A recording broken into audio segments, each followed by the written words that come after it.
everyone. In the last class, we discussed the theory of word in the philosophy of Shankara. और हमने इस video में discuss किया था कुछ मेन कॉन्सेप्ट्स हैं जो अद्वैत वेदांत के, दैट इज़ जगत मिथ्या, कि ये जो वर्ड है वो मिथ्या है और मिथ्या का क्या मतलब है वो भी हमने डिस्कस किया था. अहम ब्रह्मास्मि, the individual self is not different from Brahman. अविद्या, ignorance, vivartavad, the word is merely an unreal manifestation of Brahman, and आत्मज्ञान. ये जो अद्वैत वेदांत है ये उसका कोर है. ये हमने लास्ट वीडियो में डिस्कस किया था और हमने ये कहा था कि हम एक एक वीडियो में एक एक थ्योरी को पढ़ेंगे.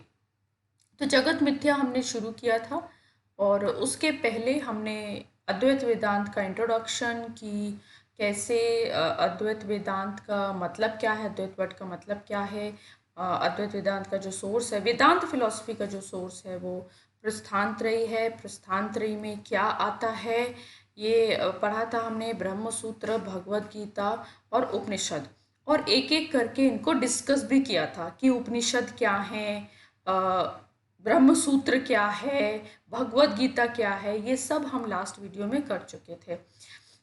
और जैसा कि मैंने कहा कि हमने अद्वैत वेदांत का इंट्रोडक्शन की, वेदांत शब्द क्या है, जो फॉलोवर हैं वो किस तरह से अद्वैत वेदांत को फॉलो करते हैं, आदि शंकरा का क्या रोल है अद्वैत वेदांत में. ठीक है, क्योंकि वो गौड़पाद के पहले नहीं थे, वो गौड़पाद के बाद आए हैं. तो उन्होंने, गौड़पाद ने शायद अद्वैत वेदांत को उतना इस्टेब्लिश नहीं किया जितना शंकराचार्य ने किया है. अगर आज कोई नाम लेता है शंकराचार्य का तो हमारा सबसे पहले अद्वैत वेदांत का नाम लेने, अद्वैत वेदांत और शंकराचार्य ऐसे लगते हैं कि ये एक दूसरे से कनेक्टेड है. अगर हम बोलते हैं अद्वैत वेदांत तो हमारा ध्यान बिना सोचे शंकराचार्य की तरफ चला जाता है. तो इस तरह से उन्होंने अद्वैत वेदांत को स्टैब्लिश किया था. Then we discussed the most important thing, that is what is the meaning of reality in Advait Vedant. Is defined as that which does not undergo any change at any time. Reality का, यथार्थता का मतलब है जिसका परिवर्तन नहीं होता. और अद्वैत वेदांत में सिर्फ ब्रह्म ही एक ऐसा एंटिटी कह लीजिए या पावर कह लीजिए या व्हाटएवर, क्योंकि लोग इसको ना अलग अलग नाम से जानते हैं. सो ब्रह्म ही है जो चेंजलेस है, इटर्नल है, and alone real. What keeps on changing all the time, so it cannot be considered as real. So, और शंकराचार्य की थ्योरी क्या है वर्ड की वो हम आज डिटेल में डिस्कस करेंगे. उसके पहले हमने एक और चीज़ पढ़ी थी, the example of rope snake. This example is very very important to understand the concept of word in Advaita Vedanta. क्योंकि वो कहते हैं कि जिस तरह से रस्सी में लोग सांप का आभास करने लगते हैं, लेकिन वो जो सांप होता है, स्नेक होता है, वो रियल नहीं होता. ठीक है, वो रस्सी रियल होती है. उसी तरह ये पूरा का पूरा जो ये वर्ड है हमें जो दिख रहा है वो भी रियल नहीं है. देन हमने एक और एग्जाम्पल पढ़ा था, example of gold and ornament, कि जिस तरह गोल्ड से हम कितने भी ऑर्नामेंट बना लें लेकिन वो सिर्फ शेप और साइज में ही होंगे, जो रूट है वो गोल्ड ही रहेगी. तो आज हम इसे कंटिन्यू करते हैं और आज हम पढ़ते हैं 3 टाइप्स ऑफ एग्जिस्टेंस. क्योंकि वर्ड थ्योरी को अगर समझना है तो ये समझना बहुत ज़रूरी है. 3 टाइप्स ऑफ एग्जिस्टेंस, यानी सत्ता के 3 प्रकार. एग्जिस्टेंस को यहाँ सत्ता, हिंदी में सत्ता कह सकते हो आप. तो फर्स्ट इज एपरेंट एग्जिस्टेंस, प्रतिभासिक सत्ता. प्रतिभासिक सत्ता यानी जिसका प्रतिभास यानी आभास हो रहा है, वो रियल नहीं है. द वर्ल्डली एग्जिस्टेंस, व्यवहारिक सत्ता. व्यवहारिक सत्ता. द सुप्रीम और एब्सोल्यूट एग्जिस्टेंस, पारमार्थिक सत्ता. ये जब मल्टीपल क्वेश्चंस आते हैं ना, मल्टीपल चॉइस क्वेश्चन, तो ये क्वेश्चन आपको एक अद्वैत वेदांत क्या मतलब, वेदांत पूरा एक ऐसा इंडियन फिलोसफी का स्कूल है जिससे बहुत सारे क्वेश्चन आपको मिलते हैं, स्पेशली मल्टीपल चॉइस के लिए। पारमार्थिक सत्ता, ये पूछा जाता है कि कौन सी वो 3 सत्ताएं हैं या कितनी सत्ताएं हैं, या कौन सी सत्ता है जिसका खंडन हो जाता है, कौन सी सत्ता है जिसका खंडन नहीं होता है। तो आप इसे थोड़ा सा ध्यान से समझिएगा। So within the apparent existence, प्रतिभासिक सत्ता, दो सब्जेक्ट काम which are present in dream or illusion, they live for a moment such as object presented in a mirage। अब प्रतिभासिक सत्ता में वो वस्तुएं या वो ऑब्जेक्ट्स आते हैं जिन जो थोड़े समय के लिए रहते हैं, जैसे कि ड्रीम में होता है या इल्यूजन में होता है। जैसे रेत में पानी का दिखना, वो वहाँ पे पानी नहीं है, लेकिन जितने टाइम हम उसे देखते हैं दूर तक हमें ऐसा लगता है कि रेगिस्तान में हमें ऐसा लगता है कि दूर समुद्र है, बस ऐसा नहीं है। और एक मैं आपको रियल लाइफ से कनेक्टेड अगर एग्जांपल दूं, तो आप में से अगर किसी ने कभी ध्यान दिया हो कि जब हम कहीं ड्राइव पे जाते हैं और जो सीसी रोड होती है, उसमें अक्सर ऐसा होता है कि जब आप दूर तक देखते हैं तो ऐसा लगता है कि पानी गिरा हुआ है, लेकिन आप जैसे जैसे उस रोड में आगे बढ़ते जाते हैं वो वो पानी खत्म हो जाता है। तो ये भी एक इल्यूजन है। तो ये कुछ टाइम तक ही रहता है, और ये ऐसी सत्ता है जिसको हम वेकिंग स्टेट में रिफ्यूज कर सकते हैं। सपोज आप कोई ड्रीम देख रहे हैं, आप जब उठेंगे तो आपकी ये जो प्रतिभासिक सत्ता है ये रिफ्यूट हो जाएगी, इसका खंडन हो जाएगा। तो प्रतिभासिक सत्ता का खंडन व्यवहारिक सत्ता के द्वारा हो सकता है। These are refuted by the experience of waking state. व्यवहारिक जब भी हम जगेंगे, ठीक है ना, तो उससे उसका रिफ्यूजन हो जाएगा। Within the worldly existence, अब देखिए व्यवहारिक सत्ता क्या है। So within the worldly existence come those things which in our waking state appears to be true. कि हमें जो अपनी जागृत अवस्था में जो भी अनुभव होता है संसारिक वस्तुओं का, संसारिक अनुभव जितने भी हैं वो व्यवहारिक सत्ता से संबंधित हैं।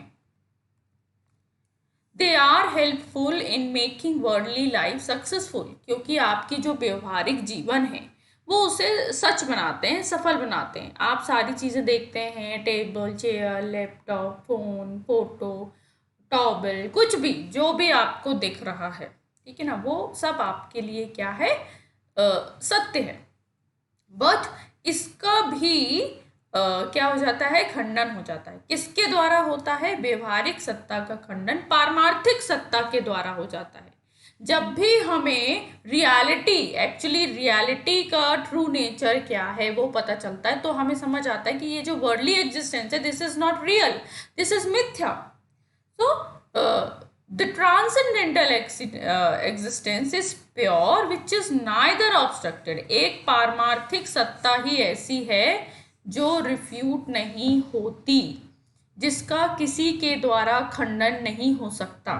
According to Shankaracharya, the word can be placed in a worldly existence। ये जो हम जगत देख रहे हैं इसको हम व्यवहारिक सत्ता में रखते हैं। The word is more true than the apparent existence and less true than the transcendental existence। ये जो लाइन है कभी कभी क्वेश्चन के फॉर्म में आ जाती है कि जो व्यवहारिक सत्ता है उसका अस्तित्व किन दो सत्ताओं के बीच है, ठीक है ना। क्योंकि जो प्रतिभासिक सत्ता है ये उससे तो ज़्यादा सत्य है, क्योंकि जब भी हम सपने से उठते हैं तो हमें लगता है कि ये जो दुनिया है, जो हम आंखों से देख रहे हैं वो ज़्यादा सत्य है।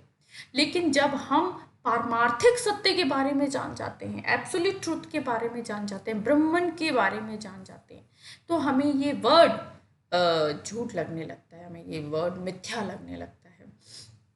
तो उसके सेंस में ये कम ट्रू है।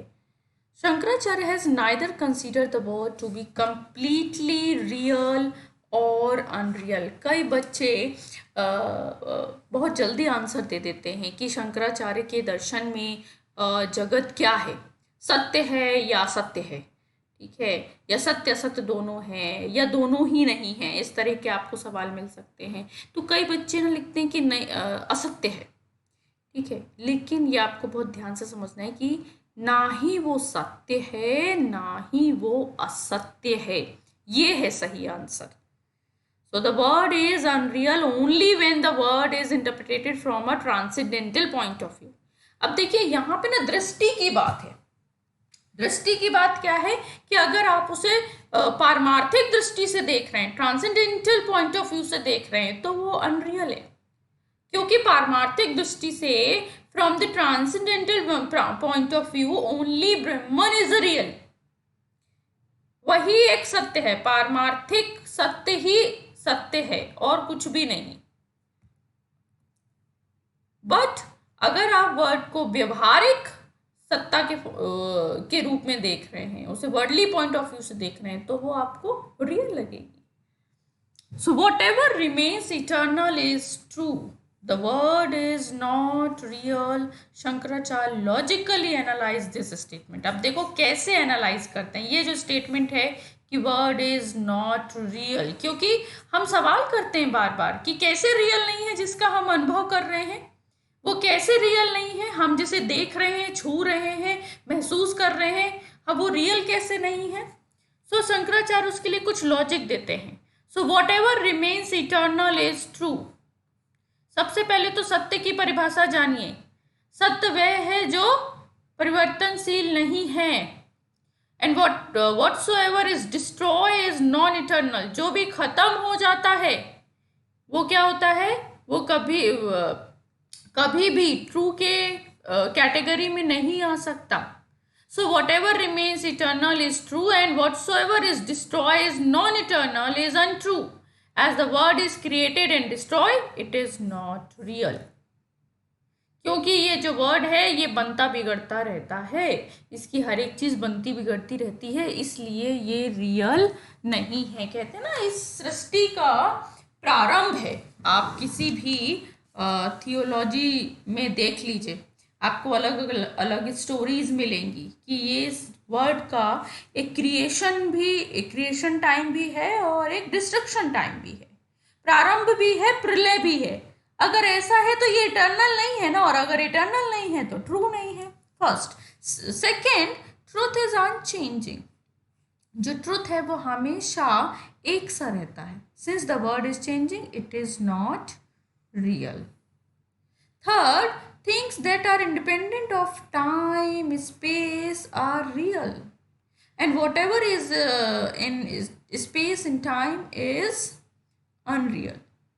कि रियल वो है जो टाइम और स्पेस की सीमा में नहीं बंध रहा, उसकी लिमिटेशन में नहीं आ रहा है. ऐसा नहीं है कि यहाँ है वहाँ नहीं है, या अभी है तब नहीं है. नहीं, कोई भी चीज़ देखिए सत्य होती है, वो लिमिटेड नहीं होती. The word is untrue because it is subject to the law of space, time and cause. कोई एक चीज़ कहीं उपस्थित है, कहीं नहीं है, किसी टाइम में है, किसी टाइम में नहीं है, उसका एक कॉज है. तो इस तरह से ये वर्ड रियल नहीं है. Just as one sees the dream in sleep, one sees a kind of dream even when one is awake. The word is compared to the conscious dream. तो वर्ड एक जो शंकराचार्य हैं वो इस जगत को एक सपने से तुलना करते हैं. वो कहते हैं कि जिस तरह से सपना हम नींद में देखते हैं तो वो सच थोड़ी होता है, उसी तरह से ये पूरा जगत जो है हम उसे खुली आंखों से देख रहे हैं, हम उसे जागृत अवस्था से देख रहे हैं. हम बहुत बड़ा सपना जी रहे हैं, और जब भी हमें पारमार्थिक ज्ञान होगा हमारा ये सपना टूट जाएगा. जब भी हमें सेल्फ नॉलेज होगी, ब्रह्म नॉलेज होगी, ये सब खत्म हो जाएगा. ये जो प्रपंच है, ये जो हमें लगता है कि वर्ड रियल है, ये सब खत्म हो जाएगा. So the world is supreme position of Brahman. Supreme position can not be real. आप किसी चीज़ को जब इम्पोज करते हैं, जैसे कि स्नेक को हम रोप पे इम्पोज कर रहे हैं, लेकिन वो स्नेक रियल नहीं है. उसी तरह जगत को हम ब्रह्म पे, क्योंकि ब्रह्म ही सोर्स है, ब्रह्म ही रूट है, इम्पोज कर देते हैं. But word is not real. अब आप देखिए, हम बार बार स्टेट्स की बात कर रहे हैं, तो वो स्टेट क्या है? जागृत अवस्था, स्वप्न अवस्था, सुषुप्त अवस्था. इसको सुषुप्ति भी बोलते हैं, आप बहुत जगह ये नाम भी पढ़ेंगे, सुषुप्ति. एंड तुरिया। वैसे तो ये तीन स्टेट बहुत कॉमन है, तुरिया के बारे में बहुत कम लोग जानते हैं। अब हम ये पढ़ते हैं कि ये है क्या। This word is experience in the waking state. ये जो जागृत अवस्था है, it is called waking state.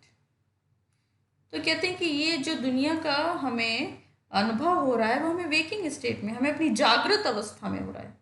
Whatever has been seen and heard in the awakened state, its subtle संस्कारा are absorbed in the mind। जो भी हम देखते हैं, अनुभव करते हैं, उसके ना impressions हमारे माइंड में बनते चले जाते हैं। And due to which the behavior of the words seen during sleep is called dream state।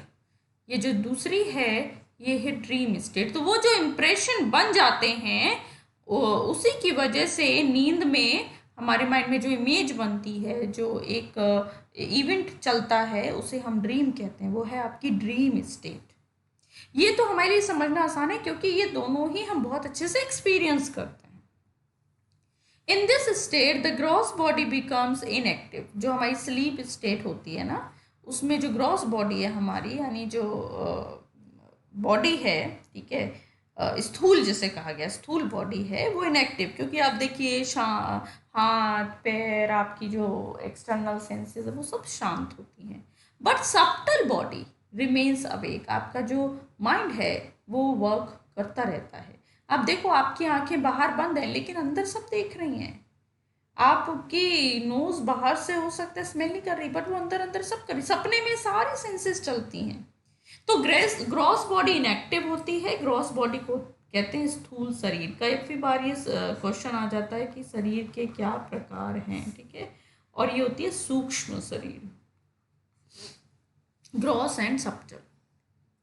Then in the deep sleep state the mind also becomes dormant. कि डीप स्लीप में gross body के साथ साथ subtle body भी शांत हो जाती है, सुप्त हो जाती है।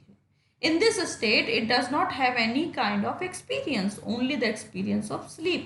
यहाँ पे कोई और एक्सपीरियंस नहीं होता। कि सपने में क्या होता है, सब्जेक्ट और ऑब्जेक्ट का डिफरेंस होता है कि कोई सपना देख रहा है, बट डीप स्लीप में वो डिफरेंस नहीं होता।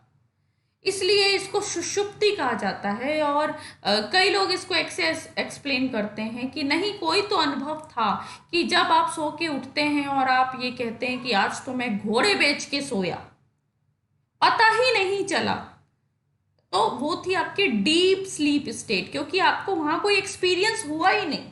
बट कई विद्वान कहते हैं कि नहीं, वहां पे शून्य थोड़ी था, एक्सपीरियंस तो किया आपने, तभी तो आप जग के कह रहे हैं कि नहीं, कि मैं बहुत अच्छी नींद सोया, यही तो एक्सपीरियंस है। लेकिन अद्वैत वेदांत में कहा गया है कि वो जो है वहां पे एक्सपीरियंस नहीं होता, वहां पे सिर्फ नींद का, सुषुप्ति का एक्सपीरियंस होता है। देन फोर्थ इज तुरिया। तुरिया state all the visible object in knowledge much. ये स्टेट है कि इस यहाँ पे आपकी पूरी ड्युअलिटी जो होती है वो खत्म हो जाती है। Only one attains the state of निर्विकल्प कंप्लीटनेस लाइक ब्रह्म। यहाँ पे आपको कोई डिफ्रेंसिएशन नहीं होता, सब्जेक्ट ऑब्जेक्ट विषय विषयी का। आपको कंप्लीट नॉलेज हो जाती है। This is a state of liberation. ये मोक्ष की स्थिति। In this situation there is no need for meditation. क्यों? क्योंकि आप उस स्टेट में पहुंच चुके हैं जहां आपकी द्वैतता, डुअलिटी खत्म हो गई है। So in the initial 3 state the distinction between Atman and the Brahman ये रहता है, and the difference between knower and knowledge ये रहेगा। शुरू की 3 स्टेट में, जागृत, स्वप्न और सुसुप्ति, इसमें आत्मा और ब्रह्म का जो डिफ्रेंसिएशन हम करते हैं, जो रियल नहीं है, आभाषिक है, जो अज्ञानता की वजह से होता है, अविद्या की वजह से होता है, विषय ज्ञान और ज्ञाता का जो डिफरेंस होता है, ये सब अज्ञानता की वजह से होता है। वो 3 स्टेट में रहता है। लेकिन तुरिया अवस्था में वो सब डिसॉल्व हो जाता है, इसलिए उसे लिबरेशन कहते हैं। But in turiya state there is a realization of oneness. तो अगर आपसे पूछते हैं कि कौन सी स्टेट में वननेस का रियलाइजेशन होता है, तो आंसर है turiya. In waking, dream and deep sleep the soul remains in the state of. ये देखिए कुछ नाम हैं जो अक्सर पूछे जाते हैं कि जो वेकिंग है, ये वेकिंग में आत्मा को विश्वनर बोलते हैं। क्यों? क्योंकि वो विश्व के दर्शन करती है पूरी तरीके से। ड्रीम में क्या होता है? ड्रीम में आत्मा को तेजस बोलते हैं, और डीप स्लीप में प्राज्ञ बोलते हैं, क्योंकि वहाँ पे वो अनुभव से परे हो जाती, प्राज्ञ रूप में हो जाती है। अब आता है एक अगला स्टेप, वो है वर्ड एंड ड्रीम। जैसे कि मैं बार बार कह रही हूँ कि शंकराचार्य ने इस जगत को स्वप्न से कंपेयर किया है, वर्ड को ड्रीम से कंपेयर किया है। तो Shankaracharya has called the word a dream, a big dream. Just as experiences of dreams appears to us in the dream period, similarly, so the long as we live in the world under the control of ignorance, the world appears to be real. तो हमें इस तरह से word भी, जिस तरह से हम सपना देखते हैं और वो हमें रियल लगता है। आप देखिए कितनी बार हम सपना देखते हैं और वो इतना स्ट्रांग होता है। सपोज आप मान लो सपना देख रहे हैं कि आप बहुत अमीर हो गए हैं, ठीक है, आपके आसपास नौकर चाकर घूम रहे हैं, और इतना स्ट्रांग ड्रीम होता है कि जब हमारी आँख खुलती है तो हम पूछते हैं कि अरे वो हमारे नौकर कहाँ चले गए। वो बहुत रियल था ना हमारे लिए, लेकिन थोड़ी देर में हम समझ जाते हैं कि नहीं नहीं, वो तो हमारा सपना था। इसी तरह ये जगत, क्योंकि हम जब से हमने आँख खोली तब से हम ये देख रहे हैं, इसलिए हमारा ये जो ड्रीम है बहुत स्ट्रांग है।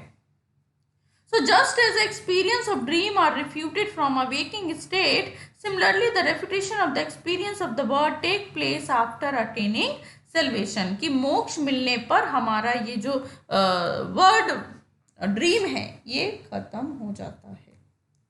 Although Shankaracharya considered the word to be a dream, yet he draw the distinction between dream and word। हालांकि वो उन दोनों की तुलना करते हैं, लेकिन वो कहते हैं कि एक छोटा सा डिफरेंस है ड्रीम और वर्ड में। Dream exist only for some time, but the world appears to be eternal in the comparison to the dream. ऐसे नहीं, देखो मैं ये नहीं है, देखो शंकराचार्य ये नहीं कह रहे कि जो वो वर्ड पूरी तरह इटर्नल है, नहीं, वो कह रहे हैं कि ड्रीम के कंपैरिजन में। क्यों? क्योंकि ड्रीम तो क्षण भर के लिए होता है, लेकिन आपका वर्ड आपके लिए जन्म से मृत्यु तक है, इसलिए वो आपको इटर्नल लगता है। आप उसे हमेशा देखते रहते हैं तो सोचते हैं कि ये तो कहीं नहीं जाएगा।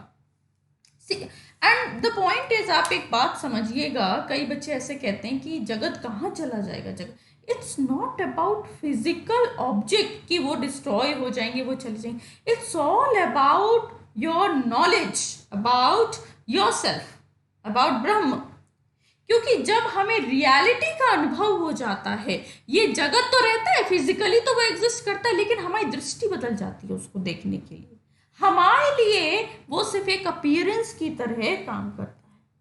This dream is changeable, every day our dream keep changing. जो ड्रीम होते हैं वो हर दिन बदलते रहते हैं, कभी आप कुछ देखते हैं, कभी आप कुछ देखते हैं। So the dream which was realize yesterday, it is not possible to realize the same dream today, but the world on the contrary is immutable. कि ड्रीम तो बदलते रहते हैं, लेकिन जगत आपको एक सा दिखता है, ये वर्ड आपको एक सा दिखता है। The dream is subjective while the world is objective. कि आप अलग ड्रीम देख रहे हैं, मैं अलग देख रही हूँ, कभी कुछ देख रही हूँ, तो ये सबके लिए अलग अलग है। और लेकिन वर्ड क्या है? ऑब्जेक्टिव है, वो वस्तुनिष्ठ है, सबके लिए एक जैसा।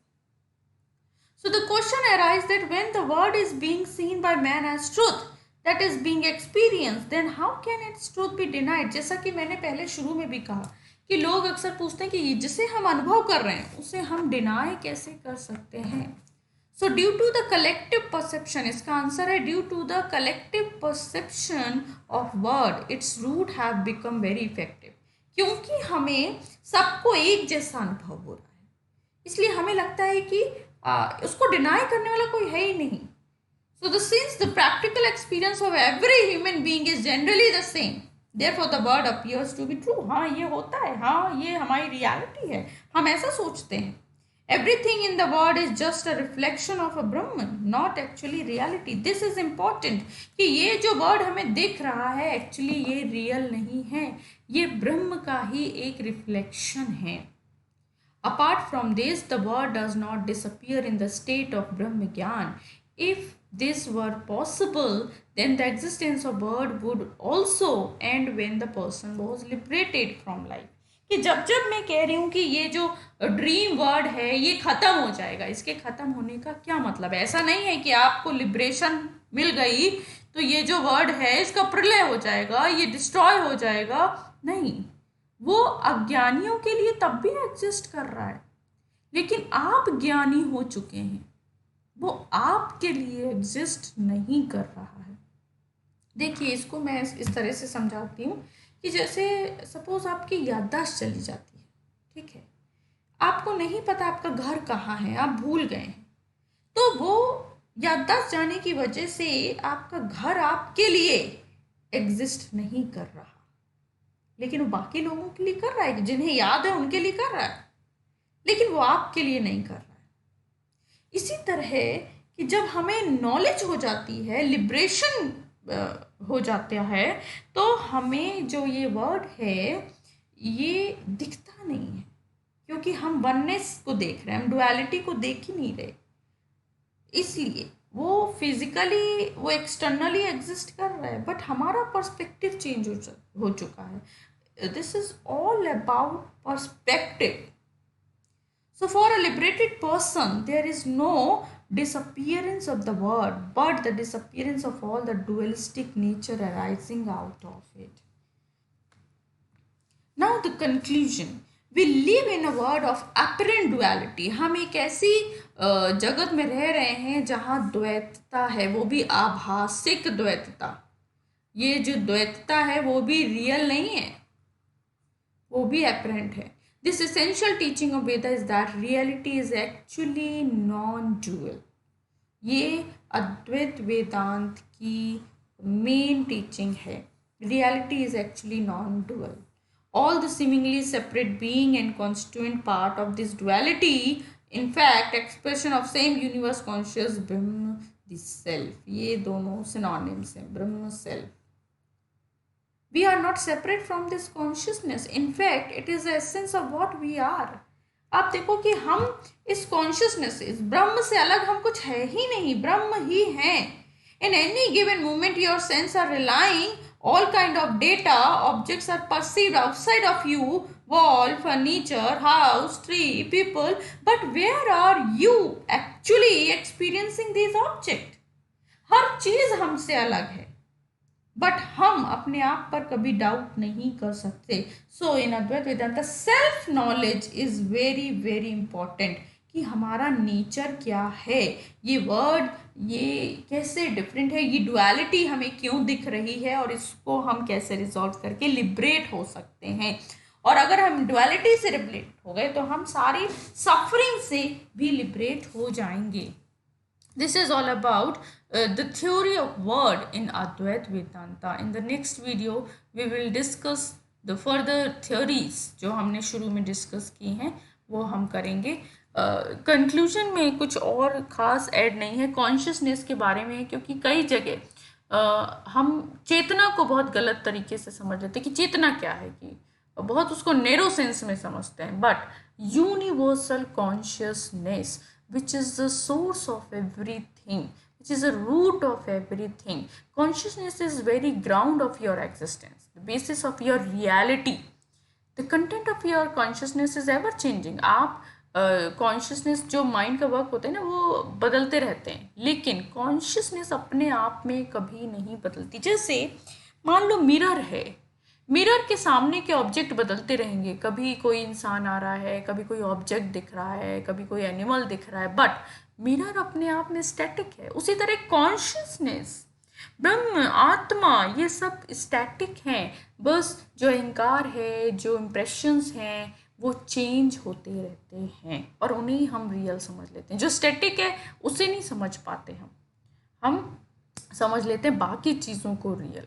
तो ये सीधी सादी भाषा में कहूँ तो ये सिर्फ समझ का फेर है, और अद्वैत वेदांत में समझ को ही, विवेक अगर मैं कहूँ तो विवेक को ही सबसे ज़्यादा इम्पोर्टेंट माना गया है, क्योंकि तभी विवेक से ही हम लिबरेट हो सकते हैं. Knowledge is very very important, और यही रीज़न है कि वो कर्म कांड को सेकेंडरी मानते हैं, ना कि primary. Thank you so much. Next we will discuss in the next video.